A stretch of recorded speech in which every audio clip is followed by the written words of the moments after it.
Al-Fatih TV.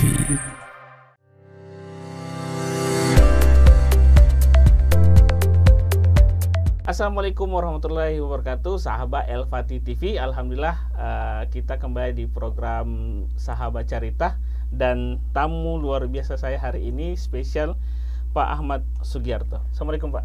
Waalaikumsalam warahmatullahi wabarakatuh. Udah lama nggak ketemu ya Zul? Enggak, sudah lama banget Pak ini Pak. Ini bikin stres saya karena Bapak sudah ada lagi di Makassar.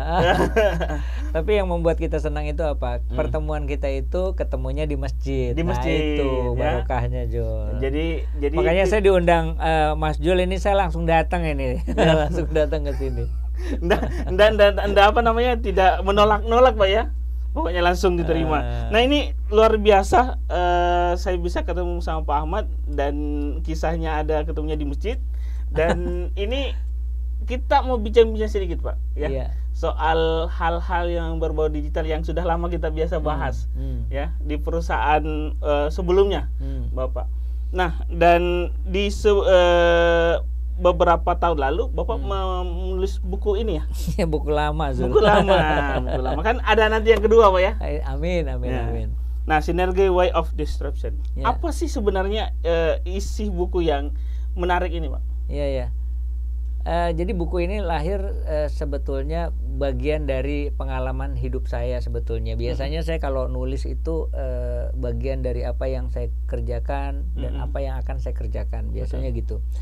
Nah, buku ini sama kalau nggak salah tahun 2016 itu saya nulisnya. Jadi waktu itu kebetulan di perusahaan saya sebelumnya bekerja gitu ya. Waktu itu saya ditempatkan di salah satu direktorat di kantor pusat yang boleh dikatakan pada saat itu yang biasanya saya lebih banyak di operasional Zul. Tiba-tiba saya ke kantor pusat. Nah, lalu saya merasakan kantor pusat, oh gini kantor pusat. Jadi terpikir oleh saya gitu ya, ide-ide apa yang harusnya kita bisa lakukan ya. Nah, pada saat itulah saya terfikirkan oleh kita bahwa sebenarnya pada zaman itu udah zaman digital tuh. Betul. Zaman digital waktu itu ramai sekali, tidak hanya kita bicara soal digital, tapi juga kita ramai sekali pada saat itu istilah disruption. Jadi pada waktu itu orang selalu di mana-mana berpikir kita di perusahaan ini harus selalu waspada gitu ya. Kenapa? Karena bermunculan anak-anak muda yang mereka berinovasi, kemudian mereka membuat startup gitu ya, startup yang bahkan dia bisa mendisrupt dari bisnis-bisnis yang ada gitu. Nah, menariknya pengalaman saya pada saat itu adalah kita ada di perusahaan besar pada saat itu, dari perusahaan besar, kemudian yang terpikir oleh kita bahwa ini kita harus memaksimalkan peran sinergi gitu ya. Sebenarnya sinergi ini udah banyak orang tahu ya. Jadi sinergi itu kata-kata yang mudah diucapkan tapi sulit untuk dikerjakan. Biasanya begitu. Nah, jadi lalu apa yang saya lakukan waktu itu, berangkat dari kondisi saat ini seperti apa, maka kita mau kemana, maka proses dalam sinergi itu yang saya coba lakukan dalam framing yang kita buat di buku itu. Jadi bagaimana membuat sinergi yang bisa memberikan valuasi maksimal buat perusahaan. Nah, caranya bagaimana? Ya tentunya memang kita harus pandai melihat kombinasi antar strategic business unit sehingga dapat menghasilkan value added buat perusahaan, dan tidak bisa menang-menangan. Biasanya tuh begini, yang kuat itu merasa superior dibanding yang mendominasi. Nah, itu nggak boleh. Waktu itu yang penting adalah goalsnya itu harus bisa. Kalau dalam buku itu saya ceritanya begini, kalau kita tidak mendisrupt, karena bisa jadi kita yang didisrupt oleh orang. Betul. Gitu kan. Kalau bukan kita yang mendisrupt, kita yang bisa kedisrupt kan gitu kan. Jadi bagaimana caranya supaya kita bisa mendisrupt gitu kan. Nah, tentunya kita harus tahu segmentasinya seperti apa, kemudian apa yang dibutuhkan pelanggan-pelanggan kita, kemudian apa yang dibutuhkan oleh masyarakat, sehingga potensinya udah jauh tuh. Pada saat itu saya udah bicara ekosistem tuh. Pada saat itu saya udah bicara ekosistem vertikal itu seperti apa, kemudian harus dibagaimanakan pada saat itu, apa yang ditarik menjadi produk andalannya. Betul. Itu antar beberapa SBU, kemudian mereka dikondisikan lah, maka mereka harus begini, yang ini harus begini, goalsnya adalah ke sini, kira-kira gitu. Jadi cara-cara bersinergi dengan cara menghasilkan disruption, kira-kira gitu bahasa mudahnya. Bisa jadi disruption ini kayak hiu kecil ya Pak, supaya tetap menggerakkan perusahaan-perusahaan yang tadinya santai-santai, mirip-mirip kayak misalnya kita tahu dulu ada handphone yang sangat laris di dunia, tiba-tiba ketika ada teknologi baru itu hilang. Ya. Apakah seperti itu? Ya, buku ini sebenarnya memang betul ya. Buku ini sebenarnya bisa diimplementasikan oleh siapapun, ya. Bisa digunakan oleh enterprise, big customer gitu ya, ataupun ya high end, kemudian middle sampai to low gitu ya. Karena begini, pada dasarnya sebetulnya di dalamnya itu sinergi way of disruption, kita harus tahu celahnya ke arah mana. Oh iya, betul. Gitu. Jadi makanya tadi kalau Mas Jul bilang ada perusahaan-perusahaan yang santai-santai, itu bahaya sekali sebenarnya. Jadi saya sih believe sebenarnya pada era 2018 itu orang sudah mulai berpikir tuh, itu. Jadi ini akan muncul, dulu kan unicorn itu juga kan ada yang sudah jadi, ada yang belum. Betul. Gitu ya. Orang mulai melek gitu kan. Wah, ini saya jangan-jangan bisnis saya habis, kan bisa kita lihat kan sekarang kan yang mana yang masih bisa bertahan, mana yang tidak gitu ya. Jadi pada saat itu kalau kita sempat untuk melakukan rating kembali gitu, berpikir ulang terhadap sustainability bisnis kita, termasuk tentunya tidak cukup dengan bagaimana how to sustainability yang kita bisa jaga, tapi juga bagaimana kita bisa membuat satu ekosistem yang baru bisa dilahirkan gitu, sehingga disitulah peluang bisnis baru yang mungkin bisa diciptakan gitu. Ekosistem baru. Nah, bagaimana Pak Ahmad melihat teknologi? Ini agak serius-serius nanyanya. Tadinya mau santai. Salah ya memang. Ya. Memang agak serius nih kalau masalah bahas tentang teknologi. Apa ya kalau kita lihat Makassar sekarang ya. Nah, bagaimana Bapak melihat dengan adanya teknologi yang berkembang, ya kan? Apa yang harus dilakukan? Baik itu kita sebagai anak muda maupun juga perusahaan-perusahaan yang sudah lama sebenarnya yang dia mencari sesuatu supaya tidak ke-distrap ini sama anak-anak muda lain. Nah, sudah ada saya lihat kuncinya, tapi ini perlu penjelasan yang menarik. Gini ya, sekarang sebenarnya menurut saya teknologi itu banyak banget, Sul. Betul, teknologi banyak banget dan perkembangannya cepat sekali. Kalau saya kasih contoh yang paling mudah, misalnya handphone aja. Handphone merek tertentu gitu ya, setahun tuh bisa 2 kali keluar, 3 kali keluar gitu kan. Artinya nilai buku dari sebuah produk itu bisa makin cepat tuh, umur dari sebuah depresiasi itu bisa makin cepat gitu ya. Sehingga yang penting menurut saya itu pertama. Terus yang kedua, teknologi itu harus kita selalu update. Yang penting sebenarnya bukan teknologi itu kita maksud saya gini, yang penting itu ketermanfaatannya. Ketermanfaatan teknologi. Iya. Jadi pastikan bahwa teknologi yang kita gunakan itu memberikan manfaat, terutama manfaat dari sisi efektivitas dan efisiensi, pasti itu. Betul. Karena pada saat kita bicara teknologi, kalau tidak ketemu variabel efektivitas dan efisiensi, ya so what gitu kan, buat ngapain gitu kan? Ngapain dipakai? Jadi artinya dari sisi teknologi itu sendiri juga pasti berkembang terus dan makin lama pasti makin mudah, makin murah, makin banyak. Nah, itu critical path-nya di situ. Pada saat kita jeli melihat sebuah produk, wawasan kita bukan wawasan sebenarnya ya, feel kita tuh ya lebih jauh ke sana bahwa ini suatu saat ini bisa kita gunakan dalam rangka A bla bla bla bla, kemudian ada custom yang bisa kita lakukan sehingga kemudian kita bisa muncul. Nah, yang bahayanya atau yang menariknya sekarang itu kan begini sekarang. Siapa yang pertama, maka dialah yang berpeluang untuk menjadi yang terbaik. Itu yang pertama. Nah, untuk menjadi yang pertama itu tidak mudah. Perlu keberanian, perlu kalkulasi, perlu juga dilihat. Misalnya begini, yang utama itu adalah kalau menurut saya itu ketermanfaatannya, gitu ya, ketermanfaatannya. Jadi pada saat kita bisa ngambil itu pasti kita akan diuber-uber tuh, gitu. Jadi karena kita dibutuhkan, dipakai oleh orang dan seterusnya. Gitu. Berarti bicara tentang kebermanfaatan, bicara tentang manusianya, Pak ya?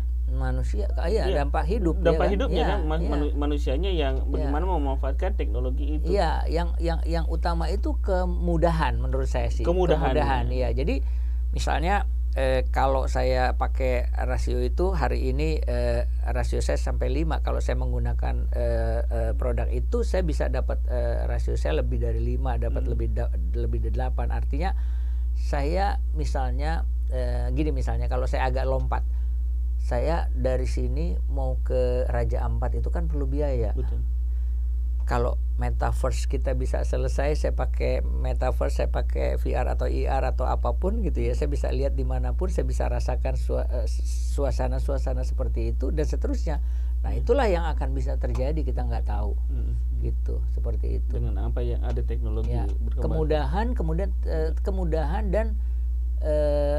dan ke-enjoyan orang tuh apa ya? Jadi orang merasa comfortable gitu ya. Oh iya, ini mengisi bagian hidup saya. Orang merasa refreshing menjadi bagiannya. Nah, itu potensinya sekitar itu.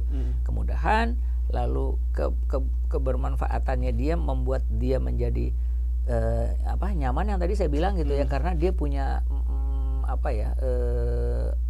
hope-nya dia itu ada di mainan itu, hope-nya itu ada di aplikasi itu atau apapun itu. Ya, nah, itu yang menarik. Ini yang terjadi sekarang kan. Ya. Semakin kesini semakin kelihatan bahwa aplikasi orang yang disuka itu ada aplikasi yang betul-betul memudahkan, mau yang bermanfaat untuk dia ya. Iya, yang bermanfaat kan. Contoh misalnya gini juga kan. Sekarang itu kan orang meeting bisa virtual meeting. Betul. Ya kan dimanapun. Apalagi sudah terbiasa dengan. Sudah terbiasa gitu kan. Tapi menariknya kan begini sekarang virtual meeting itu please check gitu kan.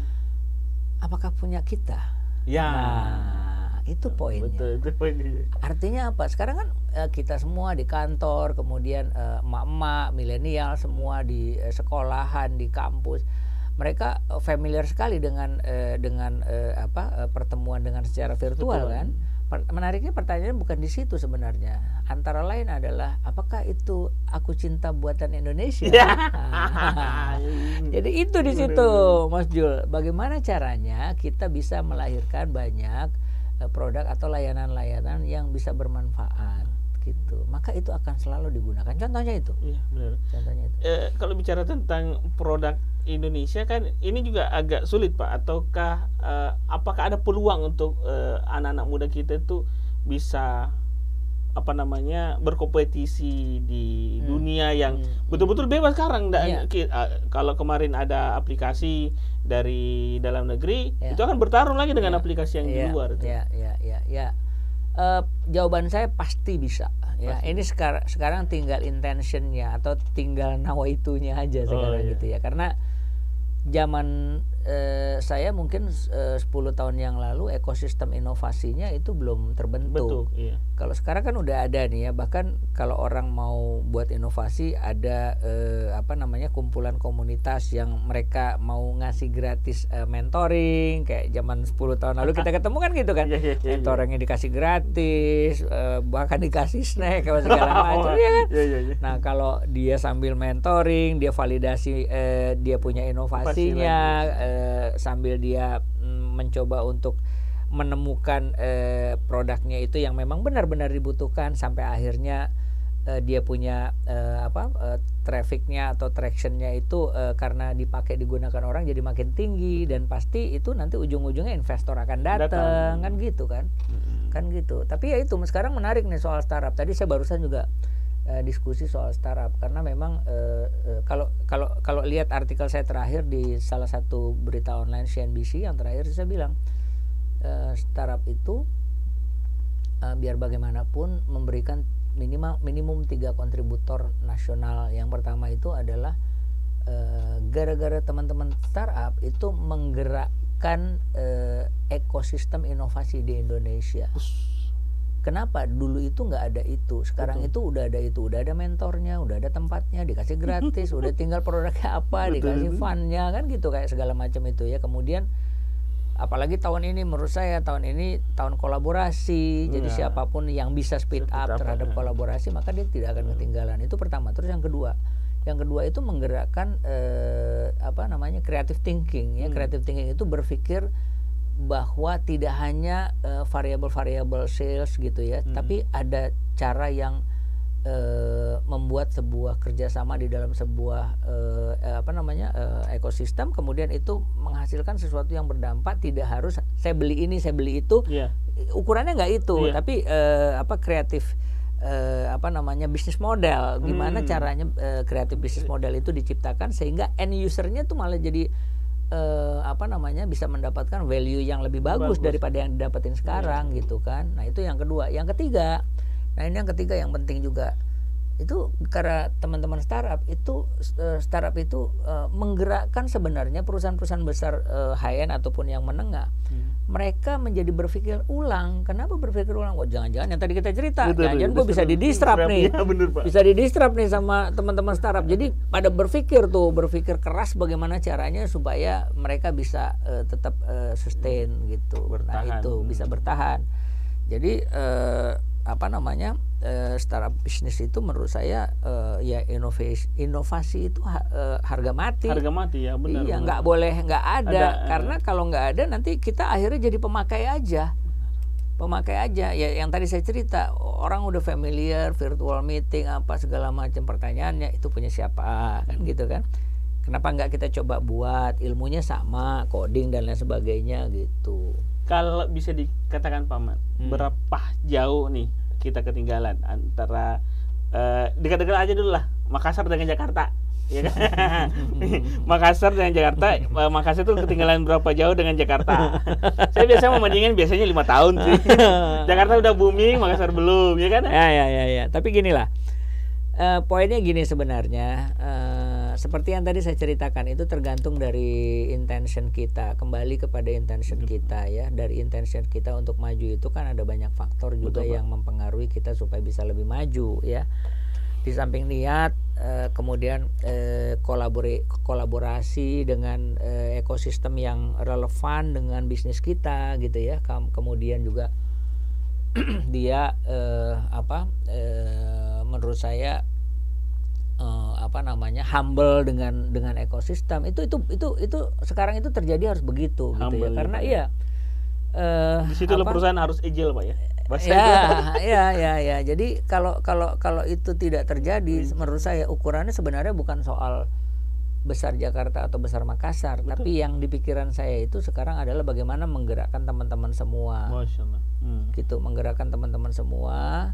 Karena 10 tahun lalu dengan sekarang itu udah sangat berbeda. Sekarang kita ada Dexacon, ada Unicorn. Nah sekarang persaingannya makin ketat. Jadi caranya bagaimana? Caranya harusnya menurut saya adalah berkolaborasi. Kemudian yang kedua adalah memberikan kemudahan banyak kepada pelanggannya. Maka hanya itulah. Karena dengan tidak ada pertumbuhan yang signifikan dari penggunaan inovasi kita, sekarang itu investornya juga udah makin canggih. Nggak bisa kayak dulu kan. Masuk traction profitabilitasnya dilihat belakangan, jadi kayak bakar uang gitu kan. Nah, sekarang udah nggak bisa gitu lagi. Jadi makin selektif. Nah, agak nyempit dulu Pak sebelum kita bahas teknologi lagi nih. Gawat nih hari ini. agak sensitif ini. Nah, saya agak kaget kemarin dan saya selalu biasa ikutin Twitter Bapak, Instagram segala macam. Tahu awalnya masih di Jakarta Bapak dan saya lihat sibuk. Terus ada kegiatan di Makassar. Loh, kok ada Pak Ahmad di sini ya? Ada apa ini? Nah, kira-kira apa yang menggiring Bapak kembali ke Makassar, Pak? Ini saya kan 3 dekade membangun untuk negeri lah, mungkin membangun untuk negeri. BUMN hadir untuk negeri pada saat itu ya. Nah kemudian kan setelah itu saya berpikir bahwa matahari pun lahir dari timur. Masya Allah. Gitu kan, bukan dari barat. Matahari lahir dari timur. Jadi saya pikir apa yang saya dapat selama 3 dekade itu mudah-mudahan saya bisa memberikan manfaat buat kita di timur gitu ya. Dan seperti yang tadi saya cerita, besok pun itu saya ada event yang menurut saya approach-nya itu dilakukan dengan cara yang berbeda dan yang pertama di Indonesia gitu. Itu Makassar. Jadi akhirnya ke Makassar. Tidak ada alasan lain, Pak. Insya Allah. Kan itu alasan cinta kah atau apa? Karena ini kayaknya keberhasilan cintanya ya. Itu hanya Tuhan yang tahu. Ya. Dan alhamdulillah ini bisa membanggakan banget karena saya tahu Pak Ahmad itu punya kontribusi besar di secara nasional untuk teknologi dan adanya Bapak di sini di Makassar itu bisa menambah semangat lagi, energi baru lagi, Pak. Amin. Ya. Amin. Mudah-mudahan. Nah, menariknya Bapak di Kala Group, Pak ya. Ya. Sebagai Chief Strategy and Technology Officer. Ya. Apa sih kerjaan itu, Pak? Kerjaannya ya. Nggak jauh-jauh dari kemarin. Apa namanya? Owner dari Kala Group melihat saya pikir ada potensi dalam rangka menumbuhkan Kala Group ya. Nah, untuk menumbuhkan Kala Group itu kan tentunya harus menggunakan strategi yang benar, gitu kan. Nah, strategi yang benar ini antara lain adalah bagaimana kita bisa menyesuaikan dalam situasi short term dan long term gitu ya. Nah, short term bagaimana how to achieve gitu ya, strateginya ABC. Dan untuk long term bagaimana gitu ya. Yang menariknya juga sekarang itu kalau kita bicara long term itu sulit. Kenapa sulit? Karena sekarang begitu cepat. Jadi ukuran saya tuh sebenarnya untuk long term 4-5 year itu udah lama tuh karena bisa dinamikanya bisa berubah ya. Contoh misalnya Indonesia Emas 2045. Iya kan? Kemarin kita ngalami COVID. COVID itu seolah-olah membuat hidup kita di reset lagi dari nol, ya kan? Di reset lagi dari nol, lahirlah kemudian studio ini dan seterusnya gitu kan. Betul sekali. Nggak ada kegiatannya itu konten-konten. Tapi mungkin itulah hikmahnya, berkahnya di situ gitu ya. Jadi pandangan kita ke depan itu sekarang itu strategi itu ukurannya sangat diukur dari bagaimana short term kita bisa menjadikan sebuah organisasi yang betul-betul efektif gitu ya. Nah tentunya ini di dalamnya itu pasti bicaranya soal antara lain ya teknologi juga, kemudian marketnya juga udah berubah, kemudian bagaimana peran di dalam organisasi dan seterusnya banyak variabelnya ya gitu. Nah yang kedua itu dari sisi strategi. Yang kedua dari sisi teknologi ya. Jadi dari sisi teknologi itu yang tadi saya cerita ya, begitu cepatnya teknologi sekarang, teknologi itu begitu baru kita dapat berita A, terus besok kita dapat berita B gitu kan. Ya, jadi dan kadang-kadang juga bahkan kita nggak tahu mana berita yang benar, mana berita yang sampah gitu kan. Nah jadi dengan teknologi ini tentunya kita di Kala Group juga berharap kita on the right track gitu ya. Jadi kita tumbuh jadi kita di kantornya selalu bilang gini, kerja itu ibadah. Oh iya. Saya lihat status Bapak itu kerja ibadah jadi kerja ibadah itu kita harus selalu berdoa kepada Yang Maha Kuasa. Dengan Yang Maha Kuasa kita semakin hubungan vertikal kita dekat dengan Yang Maha Kuasa, tentunya kita akan ada inspirasi untuk umat gitu ya. Nah, lalu kita juga bilang tuh aktif bersama, maju bersama. Artinya memang sebetulnya kalau kita aktif sendirian juga nggak mungkin situasi sekarang tuh. Jadi kita ikut menggerakkan masyarakat sesuai dengan kapabilitasnya gitu ya. Kita juga menyesuaikan dengan teknologi yang dibutuhkan. Kita improve kapabilitas. Kalau nggak improve kapabilitas kita ketinggalan. gitu. Jadi ya itulah sekarang cycle yang memang harus selalu ada gitu. Tadi pagi saya bilang gini, Zul, setiap langkahmu gitu ya, setiap langkahmu adalah inovasi. Karena langkahmu itu adalah masa depanmu. Betul. Harusnya aku ngomongnya di penutup ini salah. Bisa diulang sebentar, Pak. Tapi menarik bahwa jadi setiap langkah kita itu adalah inovasi. Karena kita kan berjalan maju, Pak ya. Berjalan maju, tapi ya kadang-kadang saya lihat manusia itu selalu berpikirnya stagnan. Dia enggak kapabilitasnya, kompetensinya tidak dikembangkan. Ya bukan badannya, Pak ya. Kalau saya isi badannya. Tapi bagaimana hal itu yang tidak diisi, langkah maju tapi akhirnya dia tereksploitasi dengan teknologi, malah dia tidak berkembang dengan teknologi. Ya, saya suka bilang juga tuh soal itu ya. Sekarang gini misalnya, kalau inovasi itu kan definisi sederhananya dari yang tidak ada menjadi ada, gitu betul. Kan sebenarnya kita sendiri juga berpotensi untuk menganalisis kebutuhan kita sehidup sehari-hari itu apa sih. Betul. Mulai Mas Jul selesai tahajud sampai ketemu tahajud lagi misalnya. Betul. Begitu ya. Apa sih sebetulnya setelah kita subuh, kita bangun, kita mandi, kita berangkat dengan aktivitas kita masing-masing dan seterusnya. Kan lahirnya unicorn itu kan dari situ. Jadi dilihat kebutuhan orang sehari-hari, bisa tinggal kita melihat bahwa inovasi, karena begini, kalau inovasi itu kita yang hasilkan, tentunya kan yang akan mendapatkan keuntungannya kan kita gitu betul, ya. Jadi seharusnya zaman sekarang itu kita makin kritis terhadap inovasi gitu. Jadi misalnya anak-anak muda sekarang itu, apalagi sekarang gini, banyak orang ngomongin kripto gitu kan, banyak ngomongin metaverse ya, Bitcoin dan lain sebagainya.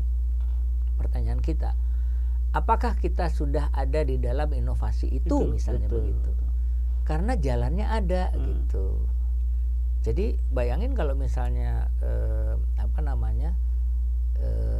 Mas Jul mungkin membuat avatarnya orang Makassar. Nah, itu kan orang jadi apa itu avatarnya orang Makassar? Ada sekian jumlah penduduknya Makassar, Mas Jul bikin avatarnya dan saling beri, wah keren itu. Misalnya.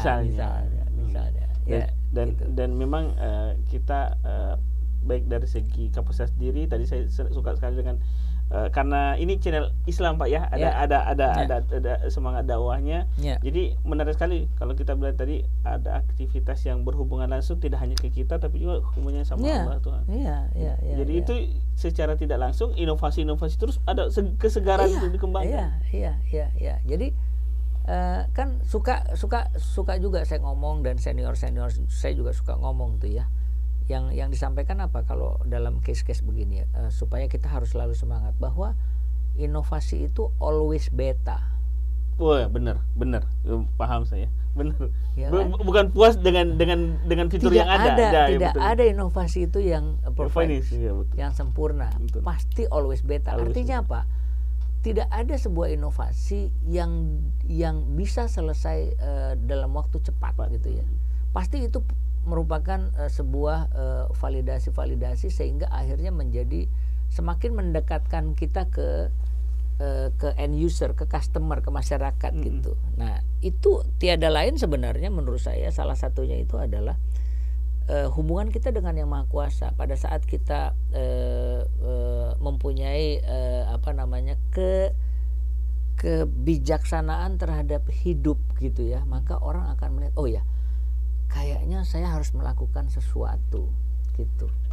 Nah, melalui itulah sebenarnya antara lain menurut saya tidak bisa dilepas antara seorang inovator dengan hubungan kepada Yang Maha Kuasa gitu. Benar. Karena di dalamnya ada spirit untuk membantu umat, spirit untuk bersinergi segala macam. Ya, dan itu semua ajaran agama. Iya kan? Ya, dan itu memberikan pahala buat kita semua gitu. keren sekali. Ini kalau sudah sama Pak Ahmad itu pasti daging semua isinya. Nah, kayak itu ya. kayak badan saya, Pak. Nggak masalah di sini dibahas. Nah, keren ini. Saya dapat informasi terkait kegiatan Bapak besok. Oh iya. Ya, Startup Han ya. 7 mega ekosistem of Kala Group. Judulnya digitalisasi ekosistem edukasi aktif bersama maju bersama. Iya. Nah, apa maksud kegiatan ini? Oke. Dari namanya dulu ya, Iya. Startup Han ya. Startup Han itu artinya sebenarnya begini. Belakangan ini banyak teman-teman kita yang beritanya itu bahwa startup itu sedang decline lah, ya kan?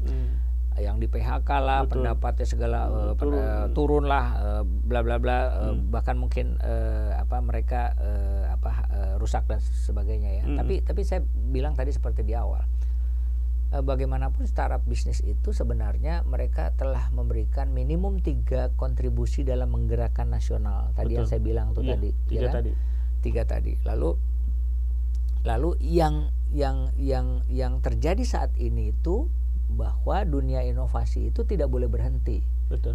Startup bisnis itu tidak boleh berhenti, ya. Kenapa? Karena basically fundamentalnya itu adalah inovasi. Kan tadi saya bilang inovasi itu tidak boleh berhenti. Karena sekali kita berhenti maka kita akan diinjak-injak oleh negara lain gitu. Betul. Loh, ya kan gitu. Kayak sekarang ini ya, Mas Jul, diundang nikahan aja dikit-dikit buka map itu gitu kan, betul, buka map itu. Artinya kita tuh tinggal dilempar bom selesai gitu kan, selesai. Udah ditahu. GPS-nya ditahu di mana lokasinya ini ya. Nah, ya itu joke-nya ya. Nah, lalu jadi kita mencoba jadi kegiatan ini sebenarnya menjelaskan bahwa Kala Group itu betapa concernnya juga. Jadi gini, ini rangkaian dari 70 tahun Kala Group. Betul, sebetulnya Oktober tahun ini itu 70 tahun Kala ya. Nah, jadi kita menjelaskan kepada masyarakat bahwa kita sebenarnya sangat concern dengan inovasi. Kita juga concern dengan teman-teman inovasi. Yang kita butuhkan sekarang itu inovasinya, bukan soal yang tadi. Itu bagian dari, sama seperti halnya perusahaan-perusahaan dimanapun sekarang itu sedang berpikir ulang karena pandemi dan segala macam. Mereka harus berpikir bisnisnya itu seperti apa, benar apa tidak, dan seterusnya. Begitupun startup gitu ya. Nah, yang terjadi adalah maka sekarang teman-teman yang punya kapabilitas untuk membuat sesuatu inovasi buat bangsa ini dan buat dia sendiri itu tidak boleh berhenti gitu. Jadi startupnya tidak boleh berhenti, startup bisnisnya tidak boleh berhenti. Nah, Startup Han ini adalah temannya startup, ceritanya begitu. Ya, temannya startup. Jadi idenya sebenarnya kalau kita sebelumnya itu polanya teman-teman startup itu lebih cenderung ke arah lebih mencoba untuk mendekatkan diri kepada capital, venture capital misalnya begitu kan, atau misalnya kepada mencari fund misalnya begitu. Betul. Ya. Kalau sekarang tidak cukup dengan itu. Betul, karena untuk bisa mendapatkan fund pasti sekarang itu para investor itu sangat selektif situasi seperti sekarang, dan tentunya yang akan dilihat adalah antara lain ya, di samping soal siapa sih foundernya, originalitas dan lain sebagainya, tapi juga yang dilihat juga begini, bagaimana sih journey-nya, track-nya untuk ke arah profitabilitas gitu ya. Nah itu artinya sekarang itu bisnis startup yang terjadi adalah inovasi yang mulai kepada melihat inovasinya ini benar atau enggak sih, apakah hanya menseleksi jadi sekarang yang terjadi itu menseleksi itu gitu ya. Nah, Startup Han 7 mega ekosistem itu kita di Kala Group itu saya sederhanakan gitu ya, kita punya 7 ekosistem besar. Nah, 7 ekosistem besar di Kala Group itu sebenarnya bisa menjadi bagian yang mungkin bisa dimanfaatkan, yang bisa kita berikan khususnya kepada yang terbaik sepanjang itu memang mereka relevan dengan industri atau dalam ekosistemnya Kala Group gitu. Nah, yang terjadi dalam perubahan sekarang, makanya tadi saya bilang ini pendekatan yang baru umumnya, yaitu adalah kita memberikan jalannya dalam rangka kerjasama strategic partnership seperti itu misalnya, sehingga mereka bisa menumbuhkan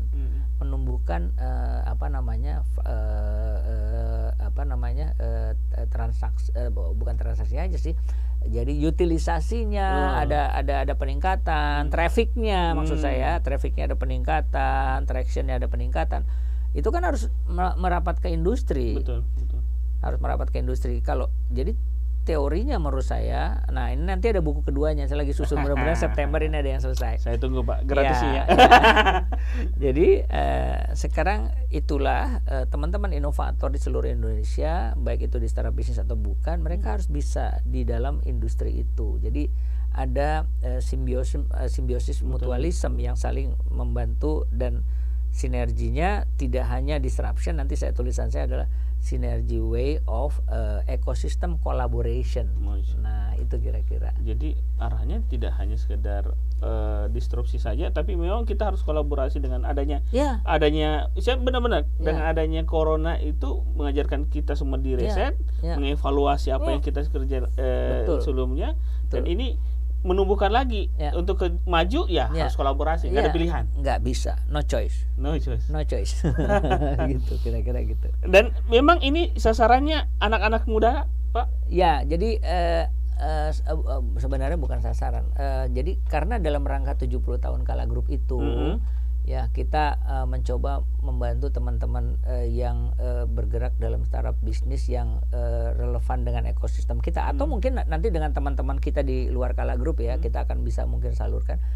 Kalau misalnya mereka inovasinya itu bagus gitu ya, itu mereka bisa dipakai gitu ya. Luar biasa. Nah, bisa dipakai, dia jadi vehicle-nya industri kan, itu jauh lebih bermanfaat. Baru setelah itu nanti mungkin ada investor atau apa dan lain sebagainya, jadi itu mereka akan trafficnya akan tumbuh ya. Jadi mereka jadi punya teman di dalam ininya dia, inovasinya dia. Nggak kebayangin Kala dengan startup ini baku iringan gitu. Nah, itu poinnya, itu bahasa sederhananya itu. Bahasa sederhananya itu. Jadi Kala dengan anak-anak muda yang punya inovasi, dan dia juga ke-challenge dengan tantangan-tantangan yang dikembangkan Kala, itu beriringan. Ya, itu dia ya. Jadi karena gini, inovasi itu kalau saya dari tempat saya bekerja yang sebelumnya, inovasi itu bisa datangnya 3 hal ya. Karena memang waktu itu kebut-kebutan gitu sama waktu. Betul. Karena kalau kita lambat buat keputusan, ya kita akan tertinggal. Tinggal nunggu waktu sebenarnya kalau kita lambat gitu ya. Ada 3 sebenarnya. Yang pertama build ya. Kita bisa membangun sendiri ya, tapi kita harus tahu juga kapabilitas kita, apakah time to deliver-nya sesuai dengan harapan. Kalau tidak sesuai dengan harapan, maka please cek gitu ya di dalam ekosistem inovasi itu. Caranya bagaimana? Yang kedua, tadi pertama, yang kedua kita sebutnya borrow, tadi build. Sekarang yang kedua borrow ya. Ini pakai ilmunya tempat saya lama bekerja nih ya, borrow. Borrow kan meminjam. Meminjam tuh artinya kerjasama. Kerjasama. Aku ada ini, kamu ada apa? Ayo kita kerjasama. Ayo kita bikin polanya seperti apa. Itu bisa model begitu ya. Saling berbagi kapabilitas gitu ya. Nah, yang ketiga, kalau tidak bisa build, tidak bisa juga borrow ya. Kalau Mas Jul punya uang, maka buy. Buy itu berarti kita membeli. Jadi membeli kepemilikan orang. Kira-kira begitu ya. Itu juga sangat dimungkinkan karena orang juga akan happy kalau misalnya dia dibeli oleh salah satu perusahaan besar misalnya, karena yang pertama dia akan mendapatkan value untuk perusahaan dia. Misalnya yang tadi saya ceritakan, dia akan menambah ekosistemnya, tambah besar jangkauannya gitu kan. Nah, ini kan Kala Group juga sifatnya nasional. Jadi teman-teman khususnya misalnya yang di Makassar gitu ya, yang di Makassar saya dengan senang hati, teman-teman di Makassar ya let's go. Ayo gitu nih, kan. Udah buka peluang ini. Iya gitu. Jadi sangat memberikan motivasi sekali Pak, bahwa ini ada hal yang bisa dijadikan sebuah challenge bagi saya bagi anak-anak muda di luar sana yang nonton video. Tapi ngomong anak mudanya jangan nunjuk sendiri. Saya juga anak muda. Anak muda yang termasuk sini gitu ya. Semua ya. Tapi kalau generasi apa kira-kira Pak? Ya, nah ini menarik juga ya. Kalau saya tipikalnya, saya nggak mau mendikotomikan. Ya. Bener ya. Kenapa? Saya khawatir soalnya. Memang yang sering diceritakan itu kan kalau baby boomer seperti apa, sampai yang Z seperti apa, kan gitu kan. Sekali lagi saya balikin, sebenarnya begini, saya balikan seperti yang tadi saya cerita. Tahun ini adalah tahun kolaborasi. Kolaborasi. Gitu. Mau yang baby boomer, mau yang Z gitu ya. Karena masing-masing mereka punya kekuatan energi. Iya, mereka punya energi, betul. Mereka punya energi yang berbeda, punya kapabilitas yang berbeda, punya pengalaman yang berbeda. Betul. Baby boomer itu jangan salah loh, mereka punya pengalaman yang besar, yang banyak gitu kan. Mereka bisa sharing. Dari pengalamannya baby boomer juga bisa membantu teman-teman yang Gen Z untuk membuat inovasi. Begitu. Jadi nggak saya sih tipikal yang menurut saya jangan saya tidak dikotomikan. Nah, iya saya begitu. Kalau saya buat saya siapapun yang memberikan result bagus itu saya akan respect gitu. Berarti memang cocok. Eranya sekarang itu bukan sendiri-sendiri, tapi eranya Avenger. Gak hanya Iron Man saja, Hulk segala macam. Itu ya. Apalagi setelah selesai generasi pertama sudah ada generasi kedua lagi, Avengernya. Jadi betul-betul bagaimana ini terus berputar seperti kata Bapak, kita maju terus jalan dan bagaimana sama-sama beriringan. Iya. Dan jangan lupa bahwa dalam rangkaian itu sebenarnya adalah sebuah syiar sebenarnya. Nah, syiar itu ujungnya sebenarnya adalah sebuah syiar perjuangan. Nah, bagaimana kita punya pengalaman Rasulullah pada saat Rasulullah ada peperangan, berdakwah, syiar dan sebagainya, itu menjadi sebuah lesson learn yang bagus sekali buat kita gitu. Kalau itu kita bicara syiar, kalau kita bicara film gitu ya, kita bisa lihat tuh film Top Gun kedua tuh. Kayaknya Tom Cruise ya. Top Gun kedua, dari Top Gun pertama dia masih muda sampai yang sekarang, yang kedua itu bahkan lebih ekstrim menurut saya. Benar. Bahwa hidup itu tidak mudah. Kalaupun Anda pinter ya, pada saat praktis itu belum tentu pinter. Kalau nggak kita mencoba latihannya. Nah, oleh sebab itu, ya itu tadi kita yang udah omongin, inovasi itu perlu dicoba, ya itu tadi yang saya bilang tuh, inovasi atau penutup aja itu nanti. Jadi kalau ini bisa dikata, ini sentir-sentir film Top Gun nih, era Top Gun pertama Pak ya, masih muda banget. Enggak, kita Top Gun kelima. Masya Allah. Nah, menariknya adalah di mana inovasi itu terus berjalan, kalaupun juga terus berjalan. Ya, jadi eranya tidak hanya sekedar anak muda, tapi semuanya juga siapapun. Apalagi acara kita besok itu kita buat sepanjang tahun ini, dan insya Allah mudah-mudahan sebulan itu bisa 2 kali kita bikin event itu, baik itu online atau offline atau hybrid. Jadi tidak juga kita cuman bikin di bikin Creative Hub-nya Telkom, tapi Creative Hub-nya Nipa Park ya. Atau di kampus-kampus, karena kebetulan sekarang di kampus kan lagi sedang ada yang libur dan sebagainya, jadi kita lagi koordinasi dulu gitu. Tapi sampai dengan Oktober kita itu kita akan ada terus tuh, Mas Jul, doain aja Mas Jul harus datang. Siap. Kalau Pak Ahmad minta, saya pasti datang lah. Jadi saya udah minta ya sekarang. Sudah Pak, siap. Jadi ini termasuk Road to Kala Young Fest ya Pak ya, yang setiap tahun itu dulu kita buat Kala Youth Fest itu ada talk show segala macam. Tahun ini kita buat ada tambahan, yaitu Startup Hunt dalam rangka Kala Group menggerakkan kembali teman-teman untuk selalu berinovasi gitu. Dengan sendiri. Nah, penutup deh. Akhirnya. Karena kalau saya ngomong sama Pak Ahmad bisa sampai pagi, cuma enggak masalah saya. Ini bukan udah pagi nih.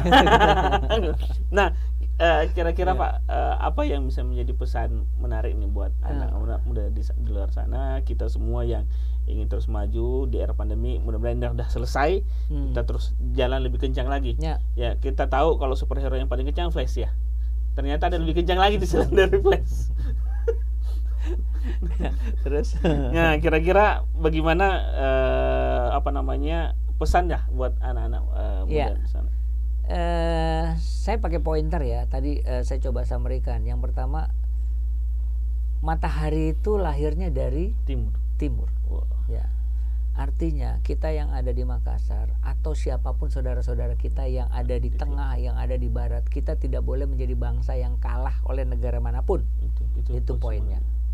Itu yang pertama. Apalagi kita yang ada di Makassar, gitu kan, Sul? Iya, Pak. Ewa kok, Pak. Saya kalau sudah bilang begitu, Pak, sudah naik semangat ini. Hidup SM gitu. Nah, yang kedua, tahun ini sebenarnya tahun seleksi sebenarnya ya. Maka pada saat kita ada seleksi alam seperti ini, yang bisa dilakukan oleh teman-teman di samping kecerdasan gitu ya, di samping kapabilitas yang tadi saya bilang, yaitu tahun ini adalah tahun collaboration. Makanya di buku saya berikutnya nanti saya akan bilang sinergi, way of ecosystem collaboration. Saya udah bikin framingnya, tuh doain aja. Lalu yang ketiga, jadi tadi seperti itu. Yang ketiga, nah yang ketiga ini sekarang begini, Indonesia Emas itu 2045 loh, sebentar lagi. Hitungan jari itu nggak lama ya. Saya kepengen banget gitu ya. Termasuk juga perubahan iklim 2050, 2052 dan seterusnya ya. Konon ceritanya perubahan iklim itu jauh lebih dahsyat daripada COVID. Kalau kita baca jurnalnya begitu ya. Jadi sebenarnya kita udah cukup diseleksi oleh Tuhan Yang Maha Kuasa untuk bisa hidup alhamdulillah sampai dengan hari ini gitu ya. Kesempatan kita untuk memberikan syiar-syiar kita, kelebihan-kelebihan kita, maka konkretkan itu dalam bentuk inovasi-inovasi. Jalannya seperti apa? Jalannya adalah kerja ibadah, kemudian aktif bersama, maju bersama gitu ya. Lalu kemudian segala kesempatan itu lakukan. Yang diperlukan itu sekarang adalah orang-orang yang tadi saya cerita, orang-orang yang humble, orang-orang yang melihat situasinya seperti itu gitu ya. Jadi maka insya Allah sih menurut saya orang-orang yang seperti itulah, baik itu di perusahaan ataupun dia sebagai pribadi, yang bisa bertahan. Nah, sebagai penutup, kata-kata yang tadi saya ulangi nih ya. Jadi setiap langkahmu adalah inovasimu, karena langkahmu dan inovasimu adalah masa depanmu. Masya Allah. Itu keren nih. Saya nggak mau tambahin. Udah itu aja pesan dari Pak Ahmad Sugiarto. Sampai lupa nama saya. Ya, itu sakit terkesannya, Pak. Saya nggak takut salah sebut. Nah, itu pesannya, dan pokoknya luar biasa. Semoga kita bisa ketemu lagi di tema-tema berikutnya, dan sahabat-sahabat saya yang lain insyaallah. Makasih Pak, sudah ketemu. Wabillahi taufiq hidayah. Assalamualaikum warahmatullahi wabarakatuh. Waalaikumsalam warahmatullahi wabarakatuh. Sehat selalu.